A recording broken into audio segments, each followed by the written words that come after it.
நீதி வழங்கும் போது அண்ணன் தம்பி சொந்தம் பந்தம் பணக்கார ஏழை எதையுமே பார்க்க கூடாதுடா.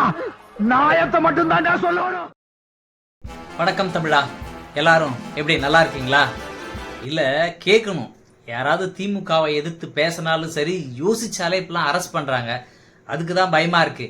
கத்தி பேசினாலும் பயமா இருக்கு, கத்தி பேசினாலும் ஜெயிலு, கத்தியால பேசினாலும் ஜெயிலு. திமுக அரசால ஓட்டு போட்ட நம்ம தான் நடுத்தெருவில் நிக்கிறோம். நடந்து போறது கூட பயமாகுது. எங்க பார்த்தாலும் வெட்டு குத்து கொலை இதுதான் நடந்துட்டு இருக்கு.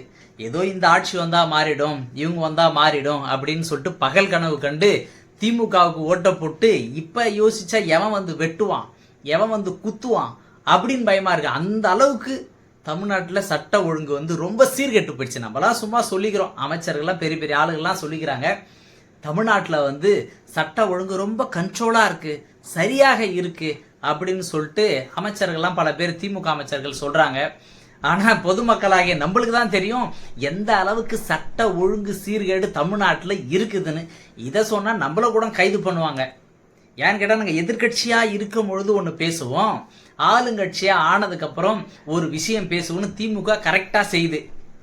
இதை வந்து மோடி ஆட்சி எப்படி செய்தோ, மோடி ஆட்சியை விட 100 மடங்கு அதிகமா திமுக வந்து தமிழ்நாட்டில் செஞ்சிட்டு இருக்கு. உண்மையாலுமே நம்ம எப்படி மோடி அவர்கள் தமிழ்நாட்டை வந்து இந்தியாவை வந்து தான் கண்ட்ரோல்ல வச்சுட்டு இருக்குன்னு சொல்லிட்டு பண்றாரோ, இந்த மீடியாக்கள் எல்லாத்தையும் வாங்கி வச்சுட்டு இருக்காரோ, அந்த மாதிரி தமிழ்நாட்டில் இருக்க காவல்துறையில இருந்து எல்லா அதிகார வர்க்கத்தில் இருக்கும் எல்லாமே திமுக வாங்கி வச்சுட்டு இருக்கு. உண்மையாலுமே நாங்க எதிர்கட்சியா இருக்கும் போது மின்சார கட்டண உயர்வை வந்து எதிர்ப்போம், எதிர்த்து சண்டை போடுவோம், மதுவை ஒழிப்பன்னு சண்டை போடுவோம், நீட்டுக்கு எதிராக நாங்கள் பல சுவாரஸ்யமான வச்சிருப்பா வந்த உடனே நாங்கள் ரத்து பண்ணிடுவோம்னு சொல்லி நாங்கள் யோசிப்போம். ஆனால் வந்த உடனே எதுவும் பண்ண மாட்டோம். மது ஒழிப்பை பற்றி பேசுவோம். அந்த 8 வழி சாலை இருக்கு பார்த்தீங்களா, இதுக்கு எதிராக நாங்கள் வந்து போராட்டம் பண்ணுவோம். விவசாய நிலங்களை அழிக்க மாட்டோம், விவசாய நிலங்களை அழிச்சு ஏர்போர்ட்டு கட்ட மாட்டோம், ரோடு போட மாட்டோம், விவசாயிகளை நாங்கள் பாதுகாப்போம்னு சொல்லிட்டு மக்களிடத்தில் ஓட்டு வாங்கிட்டு இது வரைக்கும் தமிழ்நாட்டில் எந்த மாற்றமும் வந்த மாதிரி தெரியல. சில பேர் சொல்லிட்டு இருக்காங்க திமுக ஆட்சியில் அப்படி நடக்குது இப்படி நடக்குதுன்னு. ஏதோ எடப்பாடி ஆட்சியில் வந்து இல்லை, கேள்வி கேட்கறவங்களாவது சும்மா விட்டுட்டு இருந்தாங்க. நம்ம இன்னைக்கு திமுகவை பத்தி கேட்க வேண்டிய அவசியம் நம்மளுக்கு என்ன இருக்குன்னா, இதே திமுக ஆட்சிக்கு வரும்னு சொல்லிட்டு நாயா பேயா கத்திட்டு இருந்தோம். அதிமுக ஆட்சியில் ஒழுங்கு இல்லை, அது இல்லை, இது இல்லை, அடிமையா இருக்குன்னு சொல்லிட்டு கத்திட்டு இருந்தோம். ஆனா இந்த இடத்துக்கு ஆளுங்கட்சியா வந்த திமுக இதெல்லாம் செஞ்சுதான் பார்த்தா இல்லை. யாராவது எதிர்த்து கேள்வி கேட்டா, ஏதாவது ஒரு மேடையில பேசிட்டா, தவறுதலா பேசிட்டா உடனே கைது. யாருமே திமுக வந்து கேள்வி கேட்க கூடாது. அதே மாதிரிதான் இந்தியாவை பொறுத்த வரைக்கும் பாஜகவை யாரும் கேள்வி கேட்க கூடாதுன்னு பாஜக அரசு நினைக்குதோ, அதே மாதிரிதான் திமுக அரசை எதிர்த்து யாரும் கேள்வி கேட்க கூடாது. யாராவது கேள்வி கேட்டா அவங்க மேல குண்டாஸ் போடணும். சாட்டை துரைமுருகன்ல இருந்து சரி, கிஷோர் சாமில இருந்து சரி, நம்ம யாரு சவுக்கு சங்கர், இவர்களை எல்லாமே திமுக பண்ற திருடுத்தனத்தை வெளியில சொன்னாங்க. ஆனா அத்தனை பேரும் இங்க பாருங்க இன்னைக்கு ஜெயிலு. ஏதோ ஒரு மேடையில் இது வரைக்கும் திமுக காரங்க பேசாத பேச்சா, ஏதோ ஒரு விக்கிரவாண்டி தேர்தல்ல சாட்டை துரைமுருகன் பேசிட்டார், உடனே தென்காசியில போய் கைது. நம்ம யாரு கிஷோர் சாமி அவர்கள் திமுகவை பத்தி ஏதோ சொல்லிட்டாரு, உண்மையை சொல்லிட்டாரு, உடனே கைது. அடுத்தது நம்ம சவுக்கு சங்கர், பாவையா ஏதோ போலீஸ்காரங்களை அவர் பேசிட்டாரு, அவரும் மன்னிப்பு கேட்டுட்டாரு. ஆனா பழைய வழக்கிலிருந்து புதிய வழக்கு வரைக்கும் எல்லா வழக்கையும் எடுத்து இன்னைக்கு மனுஷனை நடு ரோட்ல விடாத அளவுக்கு அந்த மனுஷனை கொடுமைப்படுத்தி நீ குண்டாஸ் போட வச்சு உச்ச நீதிமன்றமே இன்னைக்கு சொல்லிடுச்சு குண்டாசு போட வேண்டிய அவசியம் இல்லைன்னு. அந்த அளவுக்கு எதிர்த்து யாராவது கேள்வி கேட்டா, இந்த மக்களுக்கு ஆதரவாக யாராவது பேசிட்டா உடனே திமுக அரசானது அவர்களை ஒடுக்குகிற வேலையை வந்து கரெக்டா பர்ஃபெக்டா செய்யுது. இன்னைக்கு கேள்வி கேட்டா, அதுக்குதான் கேள்வி கேட்கறதுக்கு பயமா இருக்குது. அதுக்குதான் நான் சொன்னேன், கத்தி வாயால பேசினாலும் கைதாகிறாங்க. தமிழ்நாட்டில் கத்தி எடுத்துக்கிட்டு, எப்படி கத்தி எடுத்துக்கிட்டு சண்டை போடுறவங்களும் கைதாகிறாங்க. இதுல கத்தி எடுத்துட்டு சண்டை போடுறவங்க வெளியே வந்துடுறாங்க. வாயால கத்தி பேசினவங்க இன்னும் ஜெயில தான் இருந்துட்டு இருக்காங்க.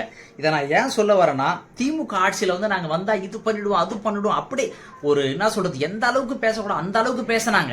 ஆனா இன்னைக்கு எங்க தெருவில் நெல்லிக்குப்பத்துல 3 பேர் ஒரே குடும்ப சார்ந்தன வெட்டுறாங்க. மதுரையில நாம் தமிழர் கட்சி அப்படியே ஓட விட்டு வெட்டுறாங்க. அண்ணன் ஆம்ஸ்டாங் அவர்களை அவ்வளோ பெரிய மனுஷன் அப்படியே கொண்டுட்டு இன்னைக்கு பெரிய திமுகல இருந்து அதிமுகல இருந்து பாஜகல இருந்து இருக்கிற டானுங்க எல்லாம் ஒன்னா சேர்ந்து ஆம்ஸ்ட்ராங் அண்ணனை விட்டுருக்காங்க. இருக்கிற இந்த அரசியல்வாதிகள்லாம் எதுவும் பிரச்சனை வரக்கூடாதுன்னு தான் ஆம்ஸ்ட்ராங் அவர்களை கொண்டு இருக்காங்க பொழுது. உண்மையிலுமே அரசியல் உள்நோக்கம் இருக்குது, அரசியல் உள்நோக்கம் இல்லைன்னு சொல்லியிருக்காங்க. யாரு? காவல் ஆய்வாளர் வந்து அரசியல் உள்நோக்கம் இல்லைன்னு சொல்லிருக்காங்க. ஆனா அரசியல் உள்நோக்கம் தெளிவாக தெரியும். எத்தனை அரசியல்வாதிகள் இங்க பாரு, அதிமுக காரங்க ஒருத்தவங்க இருக்காங்க, பாஜக காரங்க ஒருத்தவங்க இருக்காங்க, திமுக காரங்க ஒருத்தவங்க இருக்காங்க. இந்த மாதிரி இருக்கிற கட்சியில எல்லாருமே இதுல வந்து இது பண்ணிருக்காங்க. அதுலதான் திரு அண்ணன் யாரு அந்த கைதான ரவுடிகள் நாங்க தான் கொலை பண்ணு 11 பேர் போயிட்டு சரண்டர் ஆகுறாங்க. என்னான்னு நாங்க தான் வெட்டிட்டோம், ஆம்ஸ்ட்ராங் அவர்களை வெட்டிட்டோன்னு சொல்லிட்டு ஒருத்தன் உயிருக்கு பயந்து போய் கைதாகிறான், போய் சரண்டர் ஆகிறான், போலீஸ் ஸ்டேஷன்ல சரண்டர் ஆகிறான். அவனே தப்பிச்சு ஓடுவானான். எது? தப்பிச்சு ஓடி காலையில் 7:30 மணிக்கு ஓடினவன 8 மணிக்கு சுட்டு கொள்றாங்க. இங்க பெரிய பெரிய இந்த கேஸ்ல வந்து பெரிய பெரிய கையெல்லாம் இருக்கு. அதனாலதான் அல்ல திருவேங்கடம் அவர்கள் கொலை செய்யப்பட்டு அவர் வந்து துப்பாக்கி சூடு அவர் மீது நடத்தப்பட்டு யான்னு கேட்டா அவர் சுடாம விட்டா இன்னும் எத்தனை அரசியல்வாதிகளுடைய பேர் வெளியே வருமன்ற பயத்திலேயே அந்த நபரை வந்து சுட்டு கொண்டுட்டாங்க. இதுதான் உண்மை. இன்னும் ஆம்ஸ்ட்ராங் கொலையில் நீங்கன்னா பாருங்க, பெரிய பெரிய கைகள்லாம் வரும். இதுல இன்னும் திமுகவை சார்ந்தவங்க எத்தனை பேர் மாட்டுவாங்க, பிஜேபியை சார்ந்த எத்தனை பேர் மாட்டுவாங்க, அதிமுகவை சார்ந்தவங்க எத்தனை பேர் மாட்டுவாங்கன்னு மட்டும் நீங்க வேடிக்கை பாருங்க. இதுல இருக்க இந்த அஞ்சலை பெரிய டான் இவங்க இந்த 11 பேரு இந்த திருவேங்கடம் அவர்களை சுட்டது மூலமா இருக்கிற 10 பேருக்கும் பயம் வந்துருச்சு. போலீஸ்காரங்க இன்னா சொன்னாலும் நம்ம கேட்கணும், அந்த அளவுக்கு பயம் வந்துருச்சு. இப்ப அவன் எது கேட்டாலும் நம்ம ஆமா சாமி, ஆமா நாங்க பண்ணது உண்மைதான், நான் தான் ஒத்துக்கன்னு சொன்னா கூட ஒத்துப்பான். அந்த அளவுக்கு வந்து இல்ல சட்ட திருத்த காவல்துறை உண்மையிலுமே அந்த அளவுக்கு இல்ல. இந்த காவல்துறை கூட நம்ம எதுவுமே இல்லை, எதுவும் சொல்லக்கூடாது. பாவம் காவல்துறை நேர்மையா இருக்குன்னு தான் ஒருத்தவங்களும் பயிற்சி எடுத்துட்டு அங்க வராங்க. எங்க தன் பணியை கரெக்டா செய்யணும்னு சொல்லிட்டு நினைச்சிட்டு வராங்க. நம்ம உண்மையிலுமே ஒரு யானை பலத்தோடு ஒவ்வொரு காவல்துறை அதிகாரியும் இந்த நாட்டுக்கு இந்த மக்களுக்கும் ஏதாவது செய்யணும்னு வராங்க. ஆனால் இதற்கு மேல அரசியல்வாதிகள்னு ஒருத்தன் உட்காந்துக்கிட்டு அதிகாரத்துல இந்த காவல்துறை அத்தனை பேரையும் அப்படியே இல்ல, ஒரு யானை நடந்து போச்சுன்னா அதுக்கு முன்னால ஒரு சின்ன உருவமான மனுஷன் எப்படி இந்த யானையை பிடிச்சி கூட்டுட்டு போவான், அந்த யானையுடைய பலம் யானைக்கே தெரியாது. அந்த மாதிரி காவல்துறை அதிகாரிகளுடைய பலம் காவல்துறைக்கே தெரியாம அந்த பாகன் எப்படி அந்த யானை கூட்டுவோம், அந்த மாதிரி தன்னுடைய அப்படியே கைகளை கட்டுப்படுத்திக்கிட்டுல அந்த ஒவ்வொரு காவல்துறையும் நம்ம நேர்மையா செயல்பட முடியன்ற ஆதங்கத்துல உட்காந்துருக்காங்க. அந்த அளவுக்கு வந்து இந்த அரசியல்வாதிகளும் அந்த அரசு அதிகாரிகளை அந்த காவல்துறை அதிகாரிகளை தன் கட்டுப்பாட்டில் வைத்துக்கொண்டு இந்த அளவுக்கு ஒரு அக்கிரம அநியாயம் தமிழ்நாட்டில் நடந்துட்டு இருக்கு. உண்மையிலுமே திமுக ஆட்சியில் அவ்வளவு பயமா இருக்கு. ரோட்ல நடந்து போனா எப்ப பார்த்தாலும் எந்த மூலைக்கு போனாலும் இங்க இவன் வெட்டிட்டான், இங்க இவன் குத்திட்டான். எந்த அளவுக்கு இந்த அளவுக்கு ஒரு அநியாய அக்கிரமம் தமிழ்நாட்டில் நடக்கிறது. அது என்ன மாதிரியான பூமி தமிழ்நாடுன்றது, எந்த அளவுக்கு ஒரு கல்வி கலாச்சாரத்துல பேர் புகழ்ந்த ஊர். ஆனா அந்த ஊருக்கு இப்ப வந்திருக்க நிலைமை இது மாதிரி நீடிச்சா உண்மையாலுமே சொல்ற திமுக அரசானது கூடிய சீக்கிரத்துல உண்மையுமே வீழ்ந்து விடும். அந்த ஆட்சி கலைக்க கூட பட்டாலும் ஒன்றும் பெரிய பிரச்சனை. அந்த அளவுக்கு வந்து சட்ட ஒழுங்கு சீர்கோடு தமிழ்நாட்டில் இருக்கு. அங்கே மக்கள் யாரும் நிம்மதியாக உண்மையுமே இல்லை. தமிழ்நாட்டில் எங்கே எவன் வந்து குத்துவான், தலையை வெட்டுவான், கழுத்து அறுத்து செயின் எடுத்துட்டு போவான், இந்த பயத்திலே தான் மக்கள் இருக்கிறாங்க. தயவு செஞ்சு சொல்றேன், சட்ட ஒழுங்க சீர் பண்ணுங்க, தயவு செஞ்சு சரி பண்ணி மக்களை சந்தோஷமா வாழ விடுங்க. வாழ்க தமிழ், வளர்க இந்தியா. நன்றி, வணக்கம்.